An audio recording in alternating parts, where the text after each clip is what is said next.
Well, it's that time of the week again. We are at the top of the week. It's your life. Own it.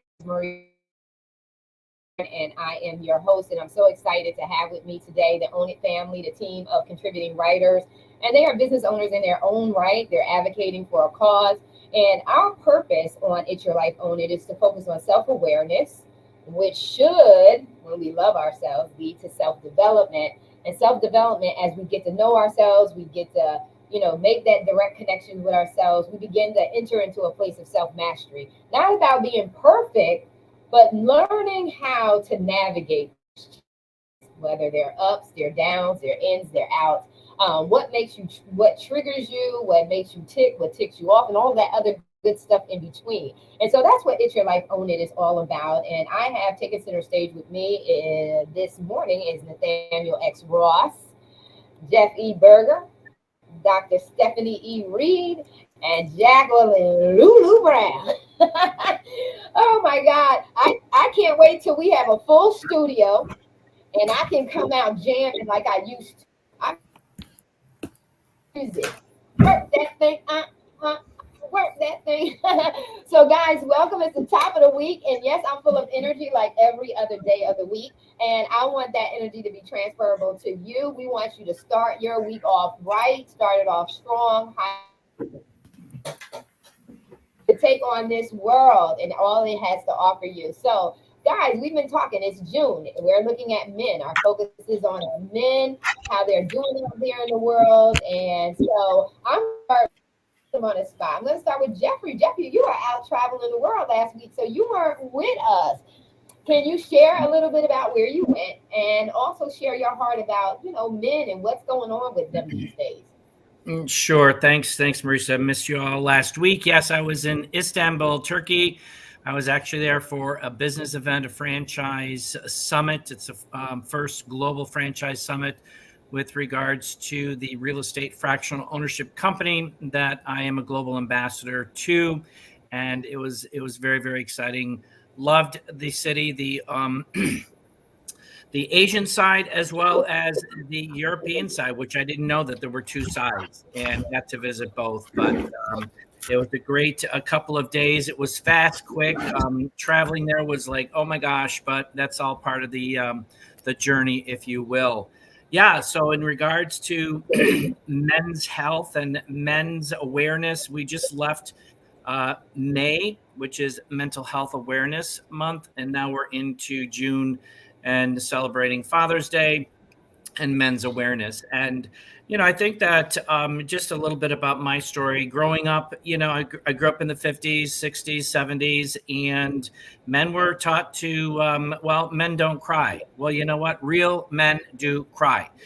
And I think that was something that came to realization really probably in my late 50s or so.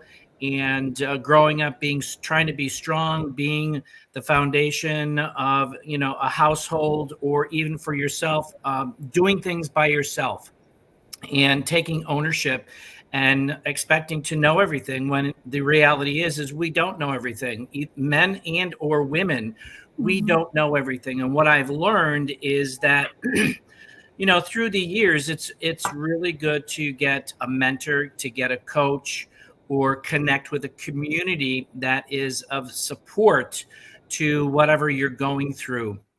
And I think that is something that many men are afraid of. Through my coaching, holistic coaching for about 4 to 5 years, that is one of the things that I found most, that they were uncomfortable, they were embarrassed. And there's nothing to be embarrassed, especially when it comes to mental health. Men's suicide rates are up. It's really, really crazy. And we need to bring more awareness to men's health and the significance of what it really is, in my eyes, living in abundance and optimum wellness, physically, mentally, emotionally, spiritually, and financially. So with that, I'm just going to leave it with this here, that for men who are watching today, who are on the live today, or who watch this replay, if you're struggling and if you're looking for whatever you're looking for, but you're looking for some kind of help, assistance, guidance, reach out. There's plenty of men. Nathaniel, is a great coach and a great mentor. And Marissa has a lot of other men that are, here to help as well, including, I'm going to say, the women. Some of the women on the panel today do work with men as well. So there's plenty of resources out there for people, for men to attach themselves to, and that's what I highly encourage. So remember, holistic mental and financial fitness is a true path, is a new path to true wealth. And true wealth doesn't mean money. True wealth is a combination. It's a formula of physical, mental, emotional, spiritual, and financial, all combined together, working synergistically together so we can thrive, we can enjoy, and we can love our lives. Thank you. Okay. You are so right on. Love it. One thing you brought up was the thing that we should know. Like we should know how to do these things. And unless someone teaches you, you don't know. Even if you do know, you don't necessarily right way. I was working out in the gym, and the PT was saying to me, "Hey, Marissa, you have to bring that all the way down. So when you do this workout, you got to bring your arm all the way down." And I said to him, I said, "That's going to come in time." I said, "This is a muscle that has never been really used before. It's never been focused on. So it is going to come." Then the other comment was, "Form is important." So methodology is important, approach is important, following instructions is important. This is important. But if we are not taught why, not only taught by instruction, but taught by understanding why is this important, because of the results you're going to get. And so you nailed something that's very important, is that we have got to stop making people, and I shared this with Lulu in meeting with her earlier, when teachers, people who are of authority in someone's life, whether it's an adult with a child or someone who's teaching or in a position, what I've always noticed is that there's so much sarcasm and smartness and all this other Correct. stuff towards the teachee or the coachee or the mentee, instead of you say, "Oh my God, this is an opportunity for me to make sure that learning is transferred, right? That the Right. passing on the baton is successful, right? That it's not just thrown at the student, that it is handed to the student with art and precision." That's so important, because if we want to make a difference in the world, and we are said, the Bible says, "Be careful to teach, because you are going to be held to a harsher judgment." When it's time to teach people, we got to teach them so that they're equipped. And that means our men. We need to stop putting on them what they don't have the capacity to handle. We got to make sure that that's there and in place. I'm going to move over to Nathaniel, and I'm gonna. He looks like he's got a lot on his mind. I'm gonna let him share his thoughts. Nathaniel, what's on your mind? Um, well, I'm listening to Jeffrey, and he really summed it up there. And Jeffrey, thanks for the kind words. Um, I've just been following what's been happening out there in our society, and it's heartbreaking. Um, and the things that women are saying against men, and the thing that men are saying against women, is absolutely crazy. And it's going to take people like us on this panel and those that are surrounding us to get a strong message out there that we're in this together. We're in it together. And we need what women have to offer. Women need what men have to offer. And I think I might be going out on a line to say this, but and I may get some pushback from it from some folks, but it's okay. I think we need to take the garbage, all of it, and just throw it in trash and figure out what works for me, what works for my partner, what works for my family, and then make those things move by doing no harm to anybody else. And that's just where I am in this point in my life, and I put that into my coaching practice as well. That as you said, teaching is a responsibility. But I've reached a season in my life where I'm not trying to advise, guide, or teach anyone that's not seeking it. If they Amen. seek it, I'll be glad to share it. Otherwise, it's going on deaf ears, and they're taking it and spinning it and twisting it and doing whatever they want to do with it, and they're messing up people's lives. Um, so that's my little 2 cents for what's going on in the world today. Yeah, and you're so right. And those people who are not into the trauma and the drama, we have a tendency to digress. We want to move back, because that's not what we're influencing. That's not the environment that we want to foster, and we don't want anything that's not peaceful. And we don't want that. When you have, that's what Maslow's hierarchy of needs. When he talks about self actualization, is Yeah. this feels, actualization is not about perfection.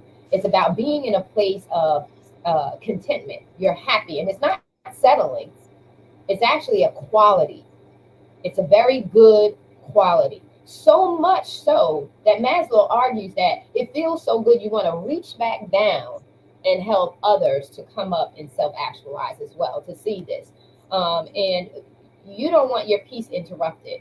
And so we want to be givers of knowledge and empowerment. But just like you said, I'm with you, Nathaniel, is that if you don't want to receive it, I'm good.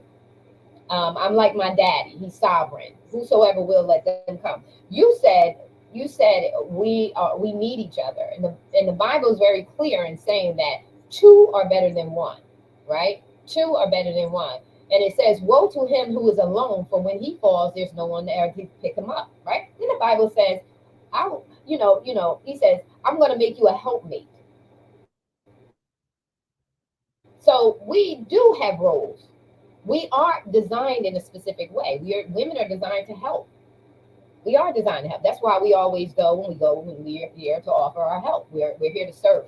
But God made all of us servants, right? We serve one another. The husband is to love his wife as Christ loved the church and gave his life for it, right? So if we could just get back to that place, and it's not just from a biblical point of view, but a complementary point of view, that we are not made to be in competition, but to complement one another. Whether that is in brother and sisters, that's fathers and their daughters, if that's husband and wife. We are here. We have all been made to love and to help one another, and if we get to that place, but the biggest thing is that when you've been traumatized, the most important place for you, the most important place to come back to reconciliation, to come back to any place that is good, is to get the healing that is required for you to return. And so I'm going to digress and go over to Dr. Reed, because I know that she speaks to this, on a more profound level than I do. And so, Dr. Reed, if you would share, what's on your heart. As I was listening to Jeff and Nate, one of the things that came to mind was, in the backdrop of what they were saying, I heard, and this is me intuitively hearing, we all have a role to play, and those roles are interconnected. And one of the things that I share with the women that I coach is that there is a hierarchy of socialization of how we can live our best lives. And if we would be willing to surrender to the role that we play, then there's going to be less chaos. And I share that there is a hierarchy, and it starts from our Heavenly Father. Then it's the man, then it's the woman, then it's the children. Not to say that, of course, the ultimate role is the role that our Heavenly Father plays, but we intertwine those roles according to the precepts of the destination of the role. So a mother should always stay in her nurturing role. There's no reason why she should wear the pants. A man continue to wear his pants and not step into the nurturing role because he's supposed to provide and protect. And when you have that distinct delineation, then you don't have wayward children because there's no confusion about who's who and what's supposed to be done. And I think one of the reasons why we have such a disconnect in our relationships, whether man to woman, woman to child, is because we're not standing in our positions rightfully. We're skipping all around, and society is dictating what that looks like. It's perverse. And so when you have that level of perversion, then and people aren't grounded in their rightful position, then your eye starts to go, well, let me try this and let me look at that. Stay in your lane. Stay in your lane. And if you stay in your lane, you're going to have better success in every aspect of your life because you're not going to be emotionally and mentally and spiritually confused and knocked off your square to have to reach for outside stuff. You will always know that there is an order, and the first line of business is to listen to your intuitive self, because your intuitive self, the Holy Spirit, the Father above, the divine, whatever you want to call it, he's always speaking. And he's telling you, no, not left, go right. No, not up, go down. But society has allowed us to not be obedient, not even to our own inner voice. And so when men have challenges that I've worked with, one of the things that I do is I share with them, you're most comfortable and most successful in your original role. If you get back to that, then you will have a sense of self. You'll have a sense of connectedness to your source, and you will have a connection between your family, your wife, and your children. Women, same thing. Stay in your nurturing role. That's how we were designed. If we jump out of that, I remember when I was a single mom, and I'm not anymore, but my husband used to say, babe, you have a bigger than I do. Bring it down a notch, because I was so defensive. I was out of my role, and I could never do that role correctly. I was the imposter trying to figure out how I can step toe to toe with someone I should never step toe to toe with. When you stay in your lane, that affects you emotionally. You get back to emotional balance. It affects you spiritually because you have a connection with the divine. It affects you financially because now you have a flow and the abundance can flow. And then you have a good relationship with your spouse. Everybody's in their right position, and you don't have baby's kids. So let's make it make sense. And at the end of the day, you also have health.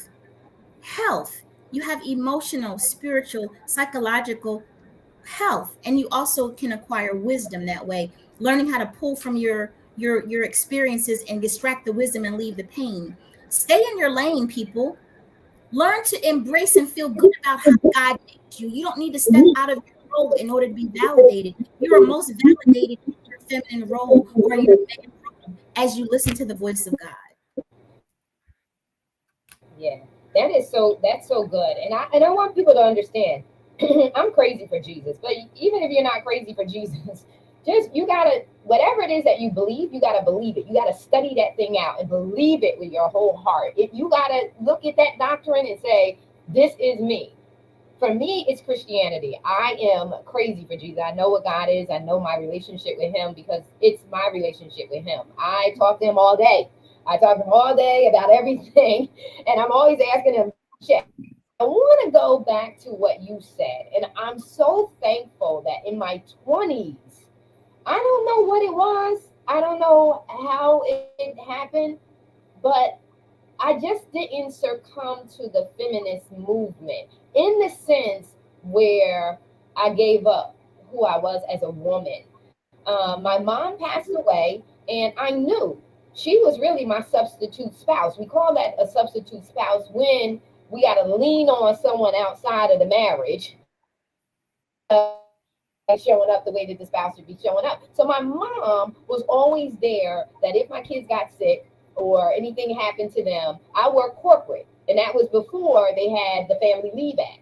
So I was in corporate right at the beginning of the Family Leave Act, and then putting that together so that if you needed to take off from your job, you didn't have to worry about losing your job. And so my mom would take my kids and everything like that. And so when she passed away, I was like, I don't want kids to not be able to come home to a parent, because my ex-husband worked like crazy, I worked like crazy, and my kids would be coming home to an empty house and they were still young. And so I gave Mhm. up my corporate job. And Mhm. because I wanted to make sure that even as radical as a woman that I was, that Yeah. my kids still had me. Yeah. And I'm thankful for that. And I took pride in that, to be home with my kids and to be able to do that. That was my decision. For sure, you cannot let society drive your decisions. That's why you'll always feel inadequate. You'll always feel insecure, because your identity is in question, because you are not making decisions based on your own moral compass. And one thing about me was, even in my young years, I was not worried about what people said, who said what. I didn't conform to any groups. I didn't have a bunch of cliquey friends. I didn't have that. I made a decision and I said, excuse me, but who's going to be here for my kids? I'm is gone. Who's going to help me? I knew my spouse. He's a workaholic. He's in software engineering, and software is all over the place. Technology is all over the place. He's got to focus on his job. So somebody's got to be here for those children. And I didn't count it robbery at all. And I am the one, just like you said, I got a lot of testosterone too. But I learned how to put that testosterone in check so that I can show up the way I'm supposed to show up as a woman, feminine. And I love my children, and I do it today, all hands down. Give up myself for my children so that they can be successful. And so I digress to say this, because this woman right here always talks about the divine feminine. So I'm going to let Lulu chime in and just share what's on her heart this morning. Lulu? Thank you so much. And to my esteemed colleagues, oh God, I just love being here with you guys. You guys always give us something, these nuggets that you provide. I'm going to sort of take a step back and tap into what Nathaniel said. And Nathaniel, I'm going to make some people upset too. As a minister, as a reverend, yes, I think we need to take the indoctrination and throw it out the window. Religion is a big cause of this divide, because religion, in the sense of you do something religiously. I don't have religion. When people say, well, what's your religion? I don't have religion. I have a relationship. And when we as men and women learn to have a collective relationship with the Creator, God, Allah, Adonai, Yahweh, whatever you call your God. But when we are in relationship and we are coming together, but we've had so much garbage put in us. There's books out there, and everybody tells you, go get this book. You having problems? Go get this book. And here's the thing, and I'm speaking to the religious community, so I'll be in trouble with Nathaniel here. The divorce rate, go Google, go to AI, go to whoever you want, and see what the divorce rate is in the churches today. It is crazy. So there's no example. Now, I'm not saying that there aren't some. I don't want everybody to get mad at me. But that example, if you're looking for that, you're not going to find that in today's religious institutions, because we need to go and throw, again, the indoctrination out and get back to some basics, like communicating with one another, talking to one another, not being so angry and denigrating. We know a lot of things brought us where we are. We know that as women, many of us did not have the luxury of, we didn't have any choice but to make our children latchkey kids. And I say that from experience. And so there is many of us that we wanted nothing more than to embrace every bit of who we are and nurture. But we didn't have a choice. And Where the problem comes is when you allow that to make you hard. And now, Mhm. all these years you have taken, and you've got all this masculine energy to now you're all the way over in toxicity. And unless we realize, hey, I did what I had to do, but I'm not going to be angry with Yeah, every man on the planet. I'm not going to be angry. I'm not going to be over masculine. I'm still going to be me. I'm still going to be a woman because I love being a woman. I tell people all the time, I love being a woman.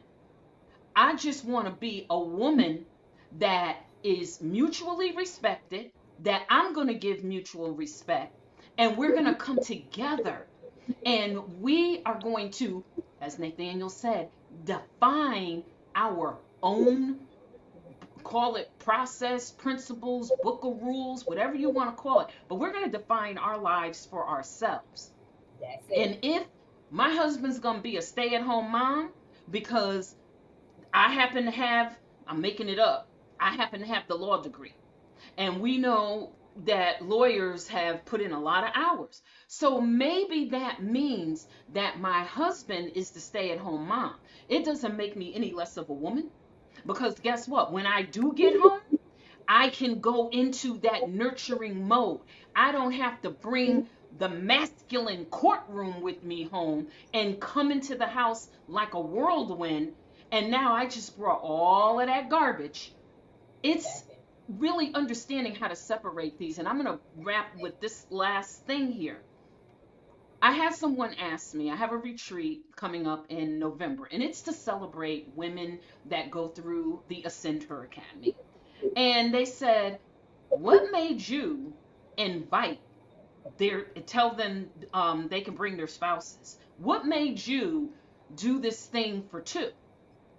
And that is because deep within my spirit, that is what we need. Because all too often we go on retreats and they're beautiful. Listen, I'm a retreat leader and I love being a retreat leader. But very often we bring women to these places and we give them empowerment and rah rah and look at you and you can do it. And then they go back home and they're full of energy and they're revitalized and they go home with all of that. And I'm not saying it's a bad energy, but they go home and the husband is looking at them like they have two heads because he doesn't have a clue what you're talking about. And because we haven't taken time to explain to him, we didn't go and pull out our little workbook and say, this is what I learned, and this is how this is going to make our life better. Because, honey, I'm working on me. I'm working on me to be a better version of me for our family and our household. Because the conversation doesn't start out that way, now you're at further odds and you're sitting here saying, well, I went away for a week and I thought I was making myself better, and I come home and things are worse in the household than they were before. So I said, you know what? It's for two. It's a two for one. Yeah, two for one. Come, because while we're in our sessions, you'll have your sessions in the morning, but in the afternoon, I want them to come together as mates, spouses, boyfriends, girlfriends, whatever. I want them to come together and I want them to share the experience that they're having so that they grow together. And when we start doing things like that, where we can make men inclusive and men can make women inclusive, maybe we just might be able to get in the room together and sort some of this stuff out. But if we're going to stay totally separated and we think that that's going to work, that's not going to work. Not in this day and time. We have got to come together. I Yes. yield the mic back to you, Marisa. Yes, very well put. Very well put. I'm gonna back up a little bit and say, what's the undercurrent to all of that is falling in love. When you were young, you fell in love. Go the love relationship protected. And if you're married, you can still fall in love. You can still fall in love. It's your choice to let go of the past and come. It's up to us. You can stay in trauma or drama, or you can be set free. It's your decision. You can take the shackles off or stay in bondage. It's up to you. But the biggest thing that we're missing is the falling in love part. Because when you fall in love, you just want, babe, what is it that, what can I do to make you happy? What to make you smile? What can I do to ease the load? Because the reason why fools rush in is because you just overwhelmed. And you're just like, oh my God, I'm overwhelmed. I got to get all of this off of me. You ever take, I know for me, I don't like going back to the car too many times. So I will load up my arm with the bags as much as I can. But by the time I get to the door, I'm ready to just slide them all off, right? And so sometimes in life, we're overwhelmed. And when we come into the room with our houses, we're just like, well, why wouldn't you even think enough to come and help me? Come to the door. Oh, well, you knew I was coming home. You knew, you heard the car come up. You do all of this. But the thing that I want to share is falling in love, listening to you.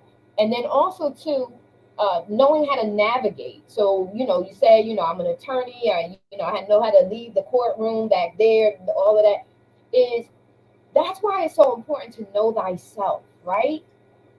That's why this platform, that's why we this. I'm always strategic and intentional. We start the week off with this is know yourself. Self-awareness is so important for how we are showing up in our relationships. If we want results, we have to be intentional, right? So we want results, we have to be cognizant. We have to be conscious in the moment. So knowing thyself is being able to self-regulate within the moment. So the only way that you can know that you're bringing, the only way you can stop it is by being present with yourself. So that's why self-awareness is so critically important. Know what makes you tick and what ticks you off, and master how to navigate around it, because you can. If you want the results, you will adjust your behavior. If you want to save your marriage, you will adjust your behavior. You will just adjust what you do, and you will become strategic and intentional. Learning your spouse, learn who they are. It's our job to know ourselves. And if we're coming into relationships, whether it's knowing your spouse, whether it's knowing your sister, whether it's knowing, that's how you are able to govern and determine boundaries. That's how you are able to determine communication styles, communication needs, or the needs of others. Knowing yourself is just the beginning, because when you know yourself, now you know how to navigate in all these different relationships and how you're showing up in these relationships. And you're good with still being your authentic self. You don't have to compromise anymore because you know yourself and you're comfortable enough with yourself. And so this is so, like I said, every show gets better. So we're gonna wrap this up because we are at the top of we're at the end beyond our 30 minutes. And so I just want to go around and do a shout out. What's going on with you? What do you have to get these where they need to be? I'm going to start like I did with in the same order. Jeffrey, share a little shout out. How can people connect with you and what's up with you next? Nathaniel, then Dr. Reed, and then Lulu. Sure. Thanks, Marissa. Again, it was great to be on the panel today. Always love sharing this platform with these amazing, incredible entrepreneurs. So, yeah, as the founder and the CEO of Abundance and Optimum Wellness, I truly believe we all should be living in abundance and optimum wellness physically, mentally, emotionally, spiritually, and financially. And today, as a certified coach, I'm really taking a finance-first approach to achieving all encompassing personal well-being by embracing new ways to wealth in the modern world. And as part of my journey, I'm a global ambassador to a real estate international fractional ownership company, along with other projects that are on my plate. And I'm out to really share awareness, knowledge, and insight to how this world is changing, because more people need to be aware. As Nathaniel was kind of hinting earlier, we need to be more aware of the true state of affairs and be aware So my journey now is really encompassing that awareness, bringing enlightenment. I'm on all social media. You can just look for Jeffrey E. Berger and look for the bald headed dude. And, you can access me on a website, on Facebook, on LinkedIn, Instagram. I have a beautiful digital marketing brochure that the amazing Marissa helped me with and producing that. So that is how you can get a hold of me. And I still stand by today with holistic mental and financial fitness is a new path to true wealth. And you can also catch me at Mupo Entertainment because I do have a TV series. It's a syndicated TV series that I have been doing. I'm in season 5 now, and I'm really excited to share my guests and anybody out there that's listening, and even on the panelists here, reach out to me. I'm getting ready to do the list for season 6, and I'm looking for guests.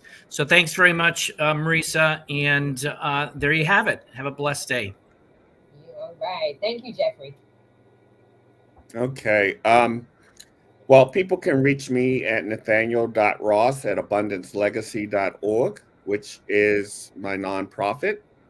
And we're focusing on right now for everyone, but with this being June, we want men who should be taking their leadership roles in the household to get their finances in order, get the household finances in order.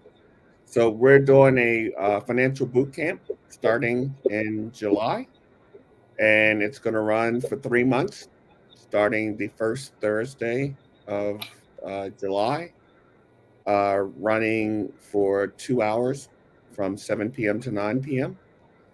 The cost is free, but you have to register in order to participate in it.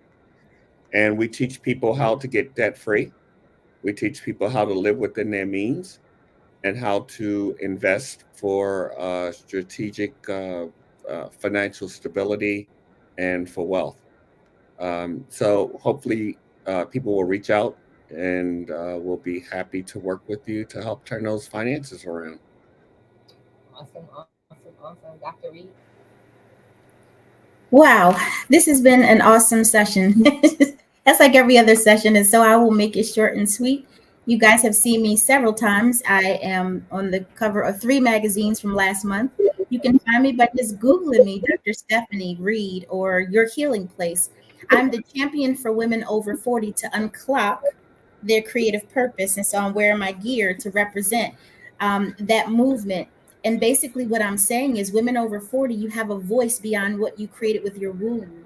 That nurturing side of you can be transitioned into something else, because right now it is time for you to fulfill your purpose. And as long as you're traumatized and not living in your truth and talking dirty to yourself, then you're not going to find out what the next step of your life is. And so what I like to do is pull the curtain back of all the things that's stopping you from being the woman you need to be. Because right now, and I know that you're frustrated, you're angry, you're disappointed, you're sad, you're anxious, your health is failing, and everybody wants to tell you that it's menopause. Well, that's a lie. It's an accumulation of the stagnant energy that's happened over the years. And I'm going to finally help you dissipate so you can live your best life after 40. The first half of your life, you gave away to everybody else. The second half belongs to you, because now God is giving you breath to do something for not just yourself and your family, but for humanity. And that's where your fulfillment comes from. Awesome, awesome. I love it. I love it. I love it. I love it. Okay, I'll wrap it up with I am Revolution Ascension LLC. You will find Revolution Ascension on Facebook, on Instagram. You can go to the website, revolutionascension.com. But essentially, the main thing that I stress with women is really embracing divine feminine principles. And notice I didn't say feminist. This is not a feminist movement. Has nothing to do with feminist. This is divine feminine principles. Mm-hmm. And when we understand those principles, that is our seat of power. And that is where we bring benefit, because those principles work in our home, they work in our community, they work in our career, they work in our entrepreneurship, And most importantly, they work in all of our relationships. But it's understanding who and what a divine feminine woman is, and how does that relate to leadership, because we are leaders in many capacities. And it also has a little spin so that you understand there's a difference between headship and leadership. We may not necessarily be in headship, but we are in leadership because many of us leaders come together, don't they? The best leaders come together. They complement, whether it's the hierarchy or the head, but powerful leaders come together and they make powerful impact. And so, how do you get to learn all of that? Well, we have retreats that go everywhere from the Dominican Republic to Aruba to Morocco. And those are the ones that are coming up. And if you want to know more about those, then all you have to do is you can go to Facebook and inbox me and email me. It's real easy. jlb@revolutionascension.com. And I will send you all the links and you can decide for yourself. Awesome, awesome. This has been such a wonderful. Also, hanging off the my seat, listening to everybody, almost beginning to close us out. So this has been excellent. This has been It's Your Life, Own It, self-awareness, self-development, self-mastery. That's what it's all about. We can't help you in any area of your life until we help you get to know who you are, what you're made of, and what your purpose to do. And so we love you so very much. This has been a huge blessing. I love, listen, because we can glean from each other just in this live show, our insight and our perspective. And so, people, have a blessed, amazing week. We will see you again. That boot camp starts like Nathaniel said, in July. You want to get your financial house in order. Money answereth all things. We're out. Take care and be blessed.